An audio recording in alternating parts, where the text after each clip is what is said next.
you just trying to scare the dog? No.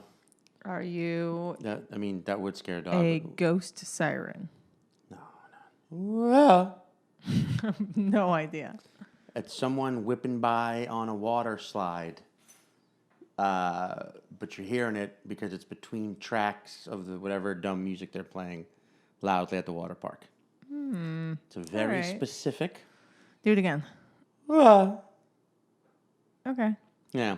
It's someone, and it's specifically that water slide that just goes straight down. Yeah. That you're like always scared shitless to do, but then once you do it, you're like, now I'm gonna do this 9 more times.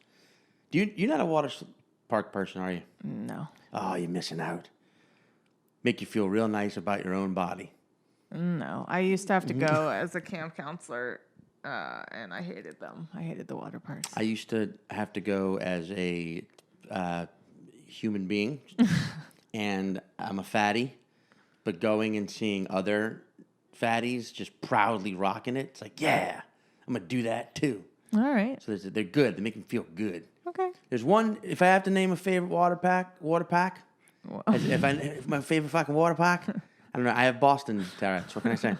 My favorite water park is Schlitterbahn, right outside of Austin. It just sounds dirty. It is dirty because it's Texas, but it's a good, fun sort of dirty. But I'm veering way off course because this is Caitlin Cook. Yes.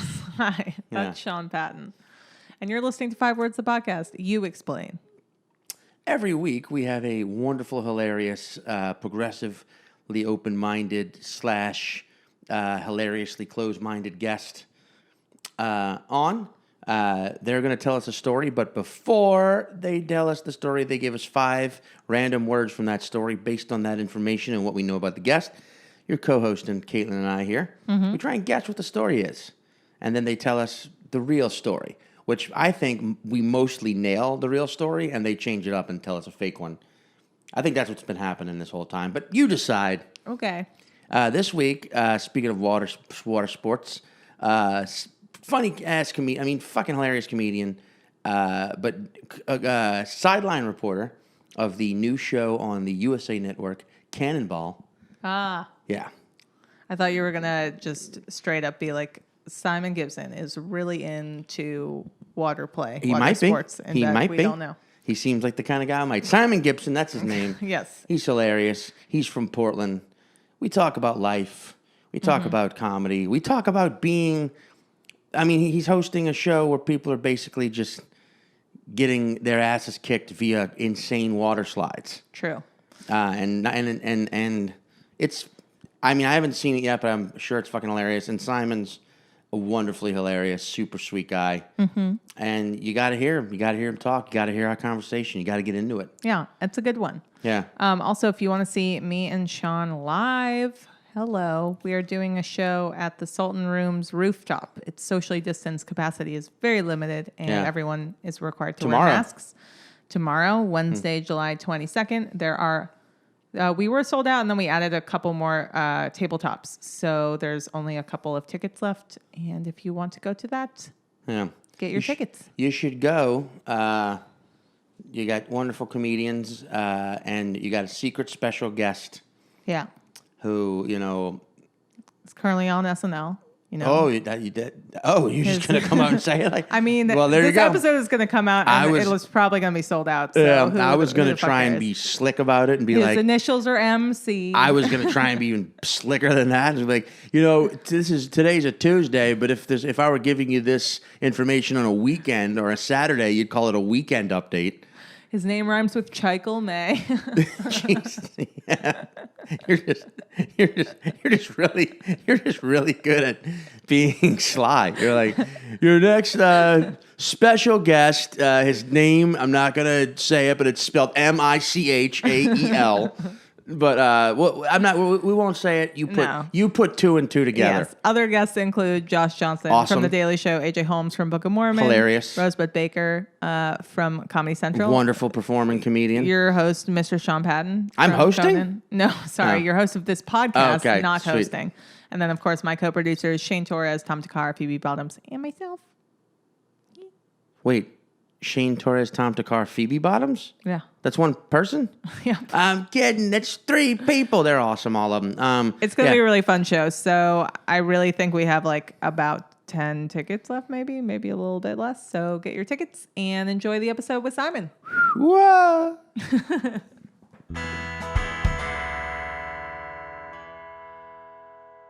I'm still in Rancho Cucamonga, actually. Rancho Cucamonga. I really only know Rancho Cucamonga from like commercials growing up on the radio about like cars and stuff. Yeah, it's where you get a car. Yeah. I only know Rancho Cucamonga from Next Friday. Yeah, that's actually the only way I knew it too. Was I thought they made that up just for that movie. I really didn't think it was a real place until like 4 months ago. So, Caitlin, have you ever seen Next Friday? No. Caitlin's never seen any movie. She doesn't think movies exist. She calls them one-off TV shows. I grew up in LA and I'm like, that's a really long episode of a TV show. Yeah. yeah.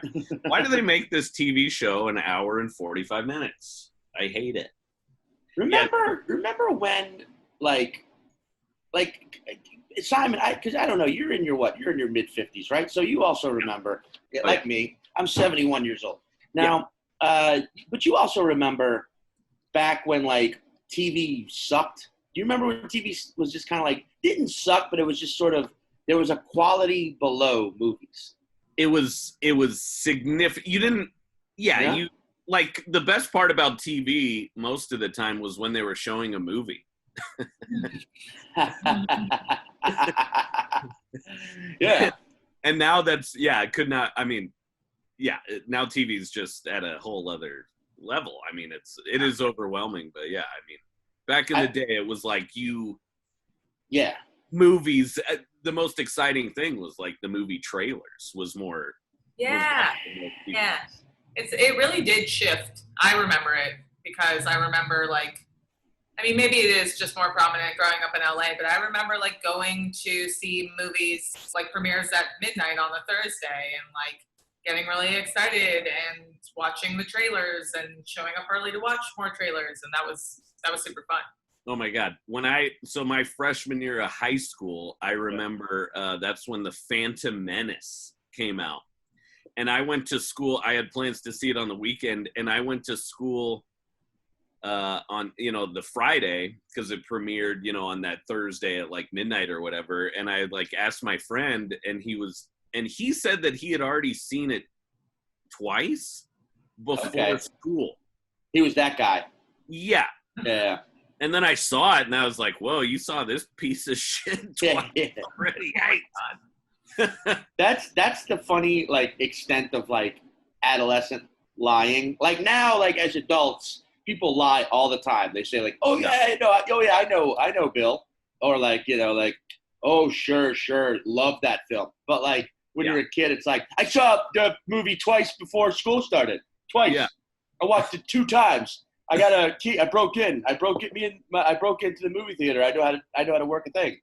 I never understood that because it's just a bad lie. It's so easily proven false.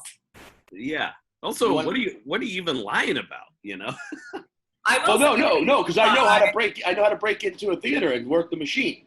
Yeah. I don't know what the point of it is. I will say I used to lie about having seen a movie that everyone was very excited about. Yeah, I got sick of being like, "Oh, you haven't seen that movie? Oh my God." Like, I just got sick of that. So I would just be like, "Yeah, I saw it." Yeah. Yeah, well, just get off of my back. Yeah, but you know where you can get fucked in that situation? Because I used to do that too, but when I was way younger, is when they start talking about a part of the movie they loved, and they ask you how you felt about it. Like, "Man, can you believe when he like, you think he's gone and then he comes back in? You remember?" And you're like, "Yeah, fuck." And it was they're setting you up the whole time. Yeah. I remember, because I wasn't really allowed to watch R-rated movies, and like most of my friends were allowed to like see R-rated movies before me, so that was a big thing with them, is they would be talking about like Terminator 2 or like Aliens, and they'd be like, "Oh yeah, it's so awesome," and then I would eventually just have to sneak over to their house and watch an R-rated movie and get drunk. Yeah, dude. Yeah. I remember we didn't have cable till I was like maybe 15 or 16. So all my friends were obsessed with like Lizzie McGuire and the Disney Channel when we were younger, and I just never got to watch it. So then when we finally got cable, I was like, I gotta go watch Lizzie McGuire. But I'm 15, 16. It's like way past the time, Yeah. but I felt the need to catch up on it. Remember the movie, the David O. Russell, George Clooney, Spike Jonze film, Three Kings. Three Kings? Yeah, that was Yeah. good. Wow, you're good, Simon. Yeah, Keep that one was naming- a really long episode of TV. Yeah. Yeah. That movie, when that came out, everybody I fucking knew and their grandmother had seen that movie. Yeah. Because it was Grandma's Day. It's a rare thing it's only in Louisiana. No, that doesn't exist now. But everybody had seen it, and I remember being at a bar, and I did that thing where I was like, oh yeah, because everyone was talking about it. I was like, yeah, great movie. I hadn't seen it yet. I just wanted to be part of the conversation. I was at a bar drinking underage, by the way, because that's Nice. Louisiana. And that happened to me. This was the last time that ever happened to me, where a guy started talking about a specific scene, and I was trapped. I was like, "Fuck, I don't know." So my lie was, if I could be honest with you, dude, I dozed off during the movie, like completely. And then it just became this thing of like, you fell asleep during Three Kings. I was like, dude, I hadn't slept the night before. I fucked up. Yeah, I know. And I got out of it. That's But then hilarious. years later, remember the movie, God damn it. Oh, it's so good. Sandra Bullock in space going around. Gravity, thank you. I was in LA talking to a comedian who I won't say until the very end of this, their name, and we were talking about Gravity, and I could tell that they hadn't seen it, but were just saying that they had seen it. And so I was doing the thing where I was like talking about specific scenes, especially one. I was specifically talking about the scene where George Clooney comes back, but he's not really there. He's just like and they did the thing. Then the comedian goes, dude, I kind of like kept dozing off during the movie. I was kind of bored by it. And in my head, I was like, holy shit, are they doing the thing back to me right now? They know your trick. And I fucking found a new trick where I went, oh man, do you remember what was the last part you remember before you dozed off though? And then they did the thing, that classic, like, wait, hold on one sec. And then like turned to talk to someone else who wasn't engaged in conversation with them at all. And I was like, wow, I just busted you, comedian, with two names that are both one syllable male in Los Angeles. I'll tell you. It was Dane Cook. I busted Dane Cook lying about seeing the film Gravity. He deserved it. How did it feel though to get lied to with your own original lie? I mean, it made me realize how that I should have been a spy, because man, I'm good. That was good. You know? Who was it? What? Who was it? I need to know. I'll tell you later. It doesn't matter. I gave you 2 hints. They wear glasses. They run a show at a bar in Silver Lake. I'm narrowing this down real good. Comedian, wears glasses, two one-syllable names, runs a show in Silver Lake. There you go. If that doesn't tell you who it is, you clearly don't know the LA comedy scene. Dave Ross. That wasn't Dave. It might have been. No, Dave. because actually his So show's at many Poppy. shows in Silver Lake, and so many guys with glasses that run. Yeah, I know. I was like, also, not to get, too technical, but, it's in Echo Park, and it's... Well, maybe I wasn't talking about Dave. There it is. Boom. Sorry, Dave. You're a great guy. You're great. Yeah, we love us some Dave Ross. He's never lied. He's never lied. You want to know now? The comedian David Ross. Look him up. Yeah, he's great. He's good. Years ago, he comes up to me. I was in LA this is when I had moved to New York and was back in LA visiting. He comes up to me. He's like, hey, man, I just want you to know what. I have a question. You said David Ross, right? Because you said David Ross, and it sounds like David Cross, and I got confused. No, Dave Ross. Okay. Just clarifying for myself and our listeners. Go ahead. Though, if you put Dave Ross and Dave Cross next to one another, they do look like each other's looper. Like 100%. They look like yeah. Sorry, Cross. This is Ross. Gotta kill you. Okay. Exactly. But both Jews from the South. I don't think so. I think only one of them. But Dave comes up to me and he's like, "Hey man, I just want you to know, like, you were nice to me years ago at the first ever open mic. You were like the only guy who was nice to me, and I didn't forget that. And thank you." And I was just like, "Oh, hey, thanks, man." And we had this like very sweet, earnest, short conversation, and then he went on stage, and his persona is just like, "All right, yeah," he's just like, he's such a like energetic sort of like, "Yeah, man, I don't know, fucking LA, right?" And and I was like, wow, this guy, not what I was expecting. I was expecting like this, Yeah. just more like, anyway, guys, friendship is nice, when you experience it firsthand. Yeah. I love everyone all the time. Wait, yeah, now, it's funny. Actually, I mean, just a quick, for history, because Dave, used to run that great show, Holy Fuck. Great show. And this was when, God, this must have been at least like 8 or 9 years ago, but when I was just kind of thinking about doing stand-up, and I didn't really know anything, like I didn't even know any shows. And then my friend, she was like a big comedy fan. She wasn't a comedian, but she was just like, went to all the shows. And so she was like, "You should come to this show. It's like the best show in LA." And then I went there with her, and I think my cousin was in town, and we're just like, "Yeah, let's go see it. It's a free comedy show." And literally the only comic I remember on that show was you. Oh. And then and you like crushed. You had this great, I remember this bit even now, but it was like you were wearing a Mets hat, and someone like, someone's like, "Hey, go fuck your mother," like Yankees fan, or I'm like, "I just got this hat at a thrift store. I'm just trying to live my life," and it was great. You crushed. And then we all like went to that bar that was like the White Horse. Yeah, the White Horse. And yeah.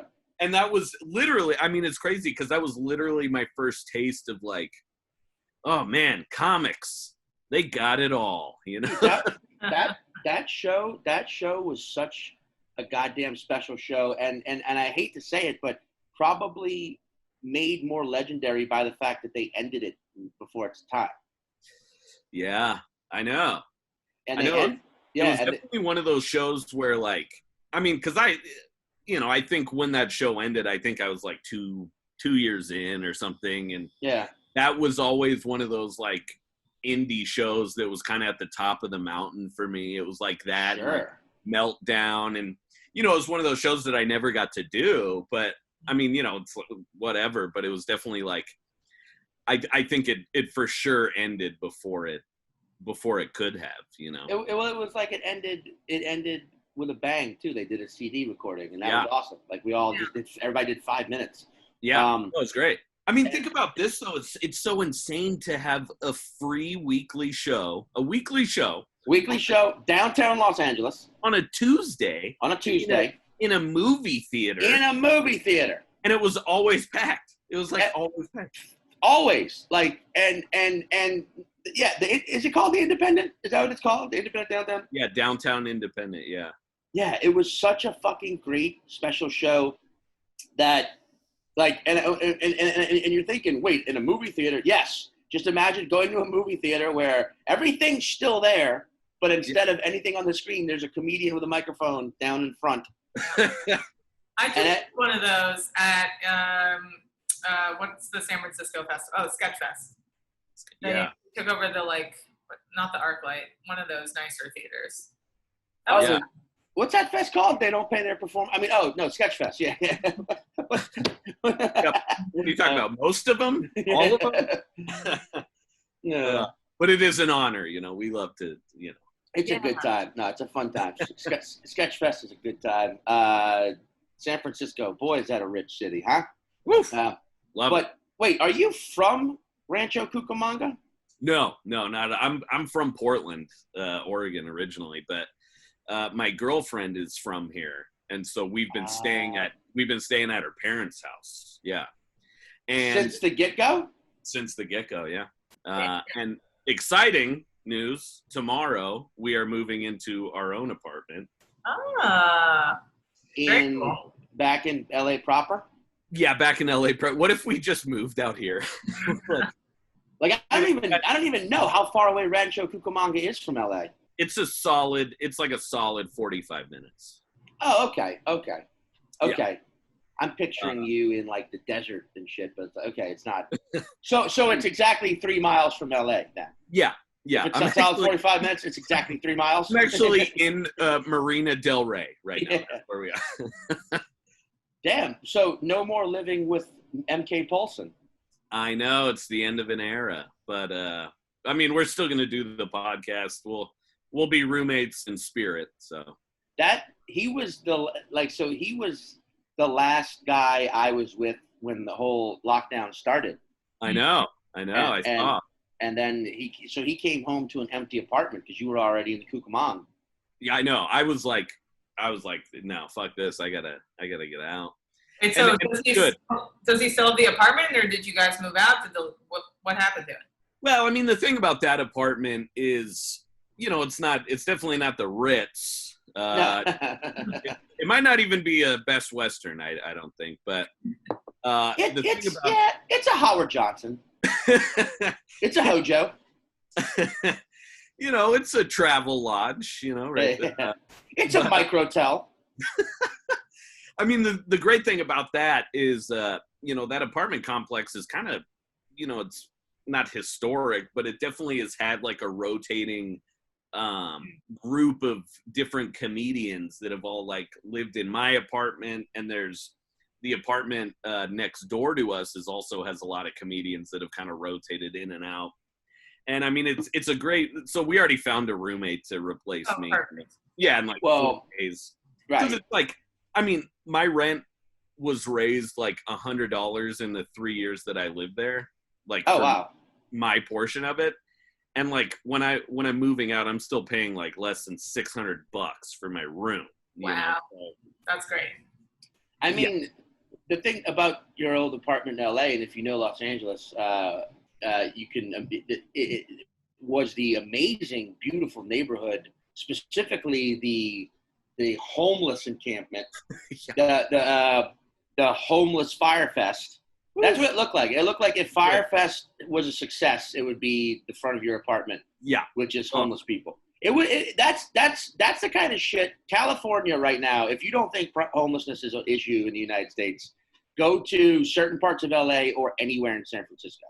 Yeah, it's like, fuck, dude. Yeah, that might be how we're all living in 6 months. I mean, who knows? Tent people just organizing. And I mean, I there's that weird side of me though that's like, if it got that bad, I almost take a weird sort of morbid comfort in the fact that we'd stormed the White House by that point. Oh, if it got to the point where like half of America was evicted because they won't give us any more money, but they also won't open up cities, but they also won't do anything to curb the coronavirus. It's just fucked across the board, and Trump's just lining his pockets for the Russians and whatever the fuck he's into. It's like, well, okay, well, then we're all going to storm the White House. Yeah, that's when you really riot, for sure. Yeah. No, fuck rioting. This is when it's like full on, like, grab a pitchfork. We got to go. Yeah. Yeah. I mean, I hope that doesn't happen. No, of course not. I don't want that. No, but I don't think anybody truly like 8 people truly want that to happen who aren't involved in the shadow government. But like, nice is like a bunch of hotels, at least in New York and across the nation, have been opening up as homeless shelters because no one's traveling to them. So at least these people have a place to stay. I mean, you're from Portland. I mean, what's going on in Portland right now is fucking insane too.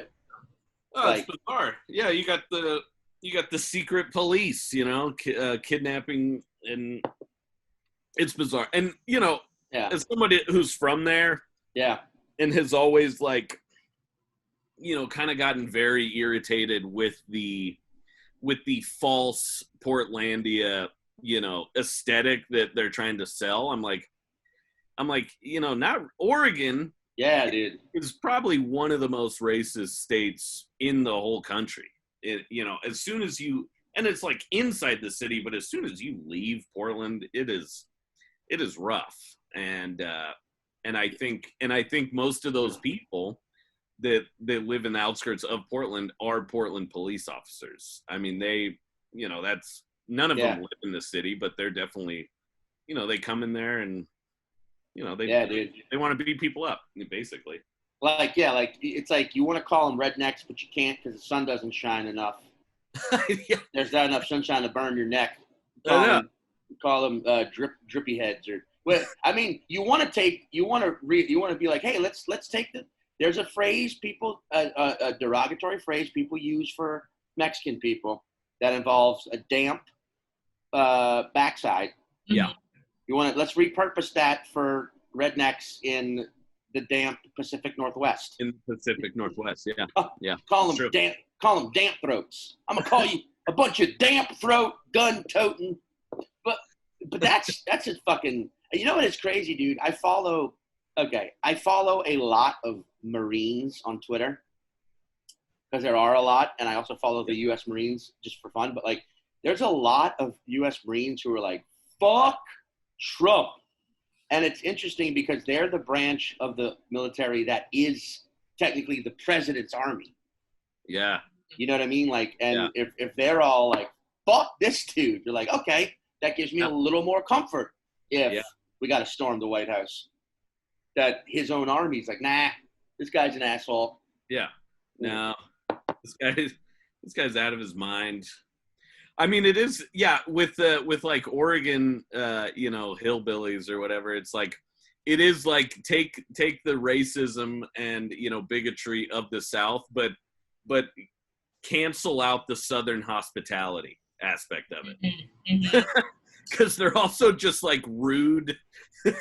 They can't cook for shit. But if they do cook, is there still like a healthy, like they're just like, man, these fucking people coming in here. Hey, by the way, man, seitan meat's just as good. Yeah. As you guys put in your online order for Chipotle or yeah. Man, I tell you right now, protein. It's just a protein. It don't need to be, animal. So I ain't saying you got to be soy neither. Yeah. Man, have y'all heard Alt J? It's pretty good. Yeah. I didn't understand it. I was like, what? Alt you do? Huh? Computers? Yeah. But then I realized they ain't no computer. They three white boys from England, from the motherland. That's man. It's all. I mean, I really do honestly think though, because I follow a lot of conservative Twitter just because you got to see where their fucking heads at too. Yeah. And the truth of the matter is, if the two sides were able to communicate directly and just sit down and talk, everyone would realize we all want the exact same thing, and it's in 95% of the cases, it's the powers that be that fuck everything up. Yeah. Like a gun-toting, living in the woods ass motherfucker kind of wants the same thing as an urban youth from a poor neighborhood in Brooklyn. Like there's similarities there across the board that it's frustrating because one side thinks the other side's a bunch of pedophiles trying to launching a global conspiracy to destroy one guy. That they waited till year 4 of his presidency to launch, by the way. Yeah. Like that's the one that pisses me off the most. It's like, you don't think if there was a deep state conspiracy, they couldn't have taken Trump out before he ever took office if they really wanted to, you know what I mean? Like, really? You think they're going to be like, fuck, we tried everything else. I guess we got to go with the global pandemic then. Go with option XJ. It's like, no, it's so stupid. But then at the same time. Jeffrey Epstein doc in the works. Yeah. But then on the other side, it's like you've got people on the fucking left shouting things where it's like, all right, man, now you're just pissing everyone off, including your friends. Yeah. Like, let's just talk? We can't just talk. No, you're right. Let's tweet. Let's tweet at each other. That's communication supposed to be done in 280 round bursts or 280 character bursts. Yeah. That you can do research in between. What was Twitter's character count before they enlarged it? Was it 140? Yeah, I think it was 140. Yeah. That's not. It really kept you tight, Yeah. Wasn't there something sort of erotic about the way Caitlin just said enlarged it? Okay. Before they enlarged the Twitter count? Yeah. Well, I just started Google searching, male enhancement. I was like, I gotta figure something out. Yeah. I no, before they enlarged it, it was only 140, and that was like Twitter was a challenge. It made it hard, yeah. Yeah. Because you're like, wow, that thought, that funny thought I had needs to be tweaked a little bit. Well, it's also like, you remember there was a sweet spot in Twitter's lifespan where it was about getting the most like creative thought out there in the shortest, right? Yeah. In the shortest burst. And now with it being larger and all the threads, now you can just go off on a thread. Yeah, threads, yeah. It's such a like, we all see that nothing Twitter's being used for is what it's supposed to be used for. No. Nothing at all. Like, No. except like, and it's fucked up because that's where I do get a lot of news from, because it is where you get a lot of honest news sources now. It's a lot of citizen journalists. It's a lot of, and like I said, I follow both sides. I read, there's a lot of conservative fucking citizen journalists who get shit right too at the same time, where you're like, oh, that's not being, you're right, that it's not being reported by any major. It's kind of crazy that Twitter went from, in its inception, this thing of like, man, check out what I'm eating today. Nice out. It's just this like way to like let people know what you're up to being this like, there are troops on the ground in Portland. You know, it's like, it's such a, you only hope your child can grow up like that. Yeah. You have kids. To go from being just like hi, I'm a baby, to, you know, a human. Did you just spill your coffee everywhere? I did, all over the place. I spilled my coffee this morning too. Something's going on. Wins, yay! Can we do the words? Should we do the words? Oh yeah, we got Simon's words. I Yes, can't talk about politics anymore. I'm so sorry. I'm full out. That's all right. But let's do the words. All right, Simon's words, as he sent it to us earlier, are these here: sequoia, hiking, sandwich, bear, and hand. Yep. All right, so Caitlin, Yeah. I'm gonna let you take this one. Okay, so here's what we think the story is. I don't know if our listeners know this, but there's sort of this new trendy practice to have your ashes cremated when you die and have them buried with a tree, and it will grow into like being your tree. Yeah. So Simon got very into this recently and was like, I'm going to go on the hunt for what is my tree. So you start just Like what kind of tree he wants to be, kind of thing. Yeah. Mm-hmm. Okay. Yeah. What kind of seed? So California's a very verdant place. There's, the redwoods and the sequoias.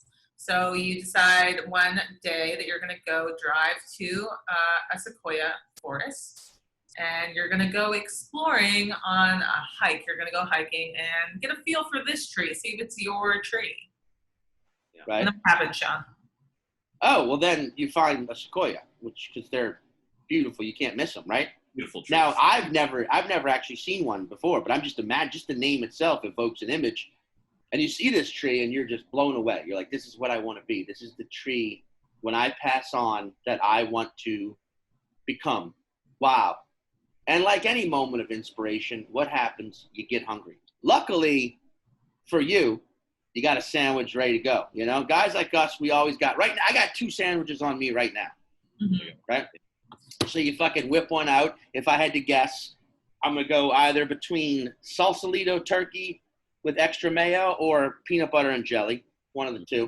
Mm-hmm. Yeah. And right there, you just start having a moment where you're observing the tree and enjoying your, impromptu lunch. Yeah. And thinking about the afterlife. yes, thinking about the afterlife, just having like a very this is a me moment. Yeah. And then you hear some leaves rustling, and who approaches you but a bear, a very gay, burly man. Oh, a gay, okay. Yes. Burly a gay bear. guy, okay. A burly gay guy who Right. just saw you having a me moment. It was like, I gotta hit that. That He man was is beautiful. Probably cruising in the Yeah, sequoias. forests are sometimes what they call in England dogging spots, Yeah, sure. So he sees you and he approaches you and is like, you just look like you're having this beautiful moment. You're a beautiful person. He starts flirting with you, and you're like, I'm not really into that, but I'll take a hand job. And, When you're reflecting life, that's when your Yeah. brain opens right up. Yeah. Yeah. So you let him give you a hand job, and you jizz on this tree. And Okay. several years later, you return to this forest, and this tree has become the tallest sequoia in the forest.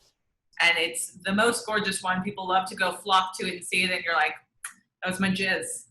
That's me for sure. That's my jizz tree. Yeah. So you think to yourself, wow, if just a little piece of my DNA did that, imagine what all of me does. Imagine what my kids are gonna look like. Now, so that's okay. That sounds about right. That sounds like a standard Simon Gibson day in the life of.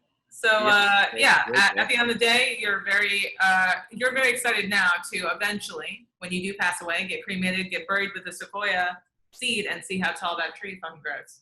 Yeah. Yeah, and that's the story. I mean, that's incredible. You guys nailed it. Yeah. That's what we do. We nail stories.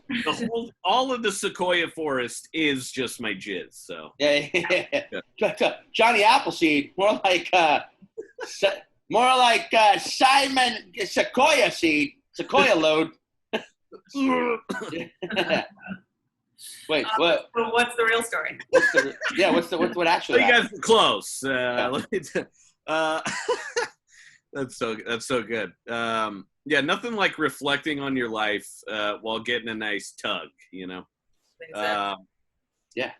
So what happened is I was on a hiking trip with this coffee shop I used to work at. We went on this like company camping trip in the Sequoia forest. Also, Sean, you gotta go. They're beautiful. You gotta see. Yeah. Oh, I do want to see one. Yeah. It does something to you when you see when you see a tree that's like 1,000 years old or something. Yeah. It's kind of a weird. I mean, I can't explain it. Sequoia and redwood are different trees, though. They're not the same. Yeah, they're different, and sequoias are bigger than redwoods. Bigger. They're bigger. We did do a thing where we drove through that redwood that one time. You remember this, Caitlin? Yeah, sequoias are bigger. Bigger than the tree that you can drive through the tunnel dug in it. Yeah, that's fucking insane. All right, I'll look it up later. It's wild. Yeah, okay. So you're checking out the sequoias. So we went on this one day. We did like a whole day hike, and we're going up through this trail, like going all the way up. The river's right next to us the whole time. It's pretty, it's beautiful. Mm-hmm. And there's like 7 or 8 of us, and we hike all the way to the top. Right. Just a gorgeous view. And then when we start walking down, everyone in the group is like, hey, let's go run back down to that swimming hole that we passed on the way up. Because it was also like, late May. It was hot. It was probably in the 80s, so everyone's like, oh, let's go. And we all start running. And then there was one person in our group who was just like not feeling it. She was not having a good time. She didn't really like nature. She also didn't, she was like, didn't like the idea of anyone getting separated, while we're hiking. Because it is the beginning of like spring. So all the animals are just like starting to come out of. Right. Yeah. And so like we're all running. I realize that she's not with us at all. And so I'm also out of breath at this point. So I stop and I wait for her, and she's so far behind. It's like comical how slow she was, just like, kind of trudging along. And so I stay with her, and I had this like walking stick with me that I had found that I had also sharpened into like a spear. Dude, I was just the moment you said walking stick, I'm like, I wonder if he sharpened it. I definitely sharpened it. Yeah. Wait, hold on, real quick, Caitlin. Caitlin, speak right now, real quick? Hi. Can you see Simon? You see to the left of Caitlin? Uh-huh. Look, or to Caitlin's right, but to the bottom left of the screen. Oh yeah. You see that? You see that shillelagh? Oh yeah. That's a good Irish shillelagh right there, buddy. Not sharp, but you could bludgeon the shit out. Oh, that's a bludgeoner right there. You gotta walk it. You talk walking sticks. You and me could. You know what I'm saying? That's a different podcast. Yeah. called the stick up with Simon and Sean.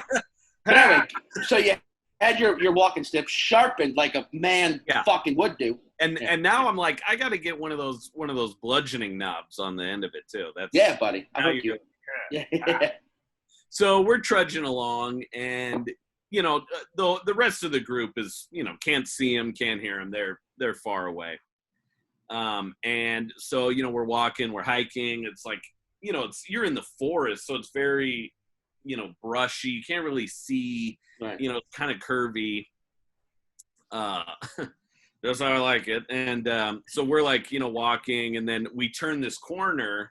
Right as I turn the corner, there is a full-grown adult bear. Oh no! Fuck, dude! My asshole just jumped into the back of my head. It's insane, and it's like climbing onto the trail. Oh no!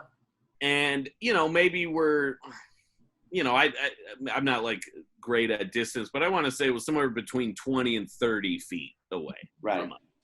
And this is also when I remembered that I had the backpack with all of the food. All of it. Yeah. Leftover, like half-eaten bananas, full PB&Js, just like every sort of thing that a bear, other than like human flesh, every sort of thing a bear would just be like, oh my God. Like bear soda. Like I had cans of bear beer. I had books of bear porn. Give me a couple of bear bars. I'm going hiking, Yeah. Bear alcohol. Yeah, let's see that. Yeah. Bear booze. Yeah.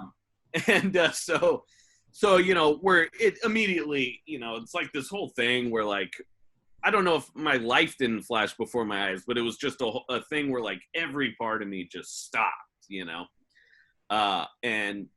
and we're just standing there for a second, and this bear, it looks directly at us, and every time you say bear, I just want you to know how much higher. It's like I'm so terrified of seeing a bear in real life, I can't even fucking deal with it right now. Well, and that's the thing. That was the running joke up until this moment, was that Simon is horrified of bears. Simon is terrified of bears. And people are like, ha, ha, ha, ha.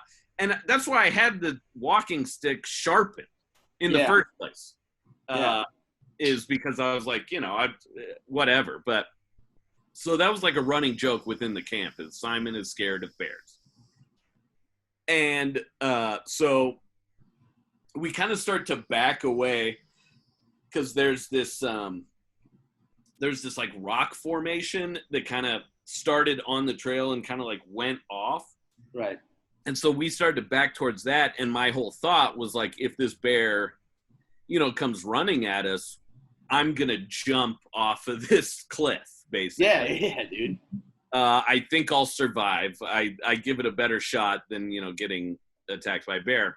All these things are going on in my mind. Literally, this whole situation lasted for about 15 seconds, because the bear looks directly at us, like when it, like, when you say something that a dog doesn't understand, and they kind of look at you, like they kind of like tilt their head, trying to figure it out. That bear did that to us. It looked at us and then was like, what's going on here, Yeah. And, fuck y'all. Yeah. And then basically just kind of, was like, shrugs it off, and then just walks across the trail and like walks up into the forest. And then we see it, and it's like running away. So yeah. And you find out the next day, it's like, oh yeah, less than a mile away, another group of campers was eaten. Yeah. And it was this bear was full. So yeah. and then we had to hike, we had to walk another like mile till we got back to these people, and it's all like just twisting and turning. And then, we're just like making yelping set, like, just trying to like bring attention that we're coming. And then so by the time we get back to these people, they're all swimming. And it was one of those things where one of my coworkers like gives me this look where she like looks at us and kind of like smirks and laughs of like, oh, look at them taking slow pokes over here. No. And I was so mad that I like had all this stuff I was planning to say, which is like, you guys, like, how fucking dare you do this? That was so stupid. Like, we could have been eaten, But what came out of my mouth is, I just walked hand in hand with a bear. Yeah. And then people are like, what the hell are you talking about? It made no sense. So nobody like knew what I was talking about. And then when I tried to explain it, by that time everyone was laughing at what I had said. So nobody was really taking it that seriously. And until the day that I quit that job, the people that still work there that knew about it, it was like a running joke where they kind of thought that we were both lying or exaggerating. It was one of the most infuriating things, but we were fine. But yeah, just me saying I walked hand in hand with a bear. I still don't really know what that means, but it sounds like it's a literal translation. Sounds like an amazing album title.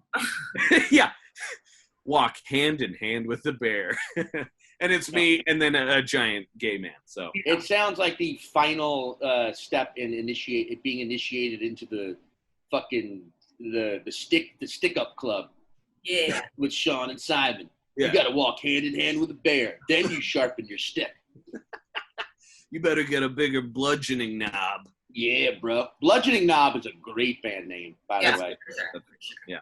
Dude, like bears to me, I have spent, especially during quarantine, that when you go down that occasional YouTube rabbit hole, when it's not the white kids getting knocked out for playing pranks in ghettos, which I hate those fucking kids, but the ones where they get knocked out cold or get the shit beat out of them, I'll watch those all day.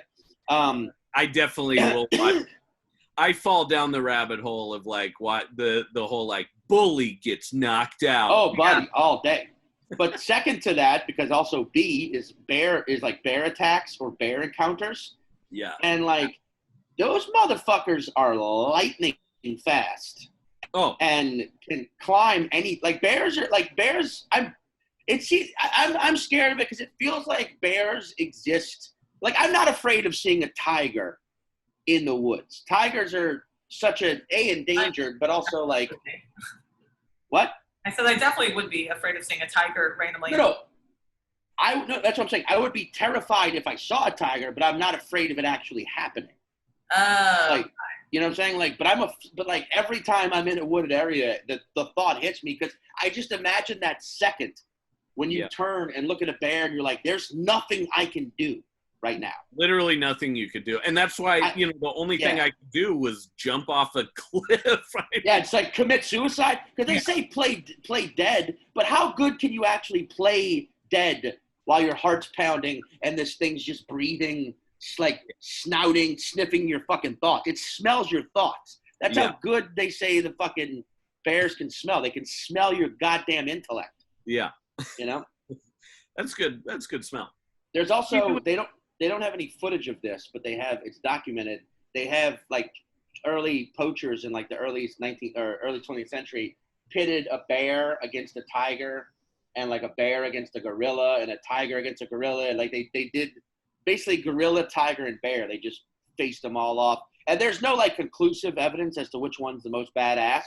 Yeah. But the general consensus was that bears were the only one that could kill with one good stroke. Wow. Like tigers usually fucked everybody up, but a bear like could get fucked up, but then just one swipe from a bear usually killed instantly the other two animals, which is like, so if it does that to you, just a little like, what are you looking at, asshole? You're dead. You're dead. Like your skull's crushed or your head's no longer on your body. Yeah. And you can't run away because they can smell you for like 2 miles.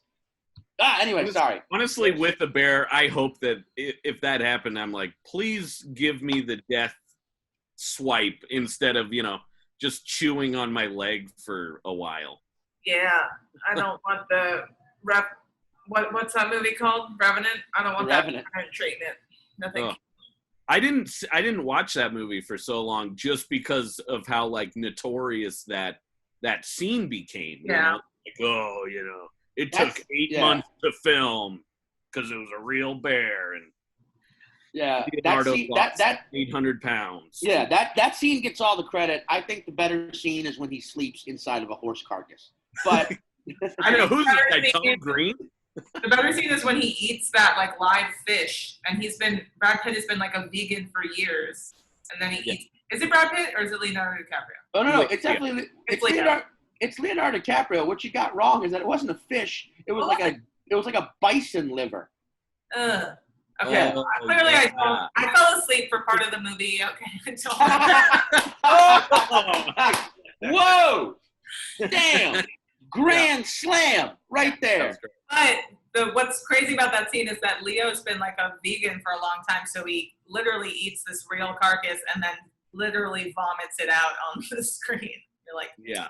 dedication. That's dedication. Yeah, and that's how you get an Academy Award. Yes. It's also like, is that acting anymore? No, Like, that's real life. you know what I mean? Like, I can act, like, shoot me and film me dying, and like I'll nail it. You'll I'll get nominated. Yeah. I'll nail a character dying. We'll win awards. Yeah. Really? Like, God, he really died. He really looked like he was dying in that scene. It's like, no, he actually. That's an old Mr. Show sketch about actors like going to the. Look him up on IMDb. Oh, he did actually die from that. That's good. Yeah. Even though I do think Leonardo DiCaprio, he's like, I fucking love him as an actor. They're still like that extent where it's like, you ate real animal flesh for the first time in 20 years just to vomit on screen for real.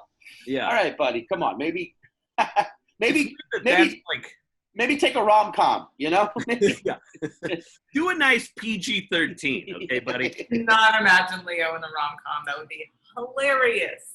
I know. Well, now, I mean, back in the day, that was like kind of the For same. sure. I mean, Titanic, I guess, is technically a rom-com. Well, no, that's what I do respect about him is that after Titanic, the world of rom-com was like, what do you want to do? And he was like, none of you. Yeah, that's I want to go lock me up in an iron mask and then put me on a beach. And then Marty Scorsese and me going to make a few, baby. I imagine Leonardo DiCaprio talks like that a little bit. I think he probably, Wait, so speaking of showbiz, so Simon, you are now a sideline correspondent of a show airing on the USA Network right this minute. Yeah. It's called Cannonball. And yeah, Thursdays on USA, 8 p.m., 7 Central. Cool. I mean, it's like, we filmed it in, last October, pre, all this stuff. So, oh shit! Wow, that was a while. Okay. Yeah, I mean, we filmed it in the valley, so it was October, but it was like 95 degrees every single day that we were out there. So people are like, wait, how is this summer? How are they doing it? I'm like, well, it's, we filmed it in hell. So it's, it's always hot. But I mean, it really was like the best, as a stand-up and, actor, you like audition for all these like, shitty things. You do like bad shows, and then you just like, then you book something that's so fun and so ridiculous. Yeah. That you're just like, wow, this is, all that stuff to this, yeah, certainly. And it, so it's me and this very famous WWE wrestler named Mike the Miz Mizanin. He was also on. He was also on. What do you call it? Not Real World, or no, it is the. I was like, not Real World Road Rules, but it is Real World. He was on that like way back in the day. The New York one, the Back to New York. And then he parlayed that into a wrestling career, and he's amazing. So he's like the play-by-play. Him and this other person, Roxy Diaz, who used to host 106 in Park. So they're the two like play-by-play people giving the commentary, and then I'm the sideline reporter who basically interviews all of the competitors after they do these stunts. So. Cool. I mean, it was so easy. It's just like me riffing with people after they like fall down. I'm like, right. Yeah, that felt. So. Because I haven't seen the show, but I've watched clips. Like, it seems like it's like American Ninja Warrior for people who are not in shape at all. No, not at all. But right? And there are some people who are like athletic, but it really didn't give them any sort of an advantage against, against people who are not. So that's kind of the great thing about it. I want to watch it now. Like, Sounds fun. yeah, it was so fun. I mean, they people were like, "Oh, did you do any of the stunts?" Number one, I was not allowed at all for insurance purposes. But even if I could, like, I would never. I mean, basically, like the main stunt is they kind of do these separate competitions based around this literally 7-story water slide. Yeah. That they time people how fast they go, and people are like getting up to 80 miles an hour going on this slide, and just like, and then they shoot off. There's this one, the episode that just aired last night. One of the one of the challenges was called Human Dartboard. And it's literally people flying off of this water slide into this giant foam bullseye. And, the whole thing is like, how close can they get to the, bullseye, obviously. But these people are, I mean, they tested it. They had stunt people do it. But these people are not stunt people. Right. And they are flying into that thing. And then just like, just the when you see like limbs just kind of. I mean, on board. What is it called again? Cannonball. Yes, I'm gonna watch it. Like, I mean, really, yeah, with all the great TV and stuff, it is nice to watch a show where it's like, this is like based entertainment, and it's hilarious. There's nothing to me. I mean, as trying to do like, SNL packets or like all this stuff where I'm like, what's the cleverest thing I can think to write? And then it's like, it's not going to be funnier than somebody falling down real hard. Yeah, dude. That's and also just life goals now. Now I want to achieve a level of success where I could build a cannonball. I want to own a home where I could build a cannonball course instead of a pool. It's like, pool, we got a fucking human dartboard, baby. my like, for pretty much my whole life since I was 9, my whole idea of being like rich and successful is having a water slide that connects to my bedroom that I just like. And it's because I saw that movie Blank Check, and that kid, his like stepdad writes him a blank check, and he like, and then the whole thing, I never even saw that movie, but I just saw the part in the trailer where the kid jumps down a water slide that's connected to his bedroom. And I was like, that's what I want. That's what I want. And real quick, it wasn't his dad. It was a driver of a truck of a corporation who like hit his bike and rode him something like that.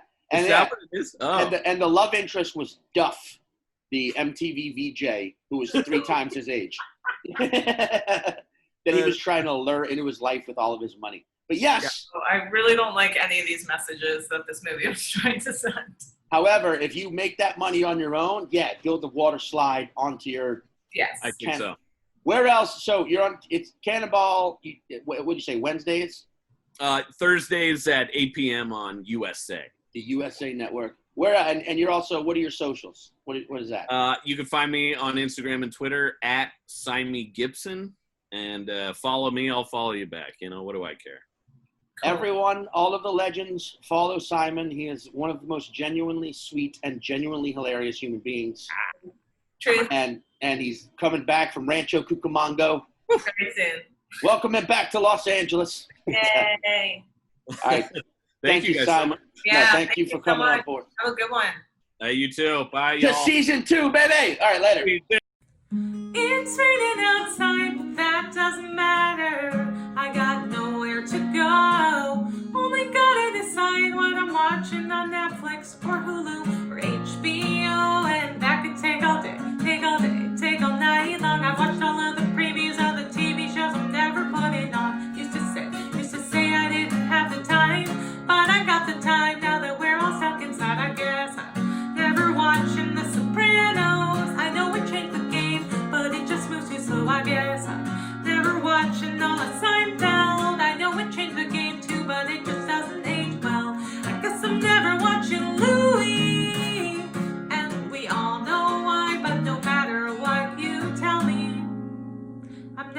watching Love is Blind.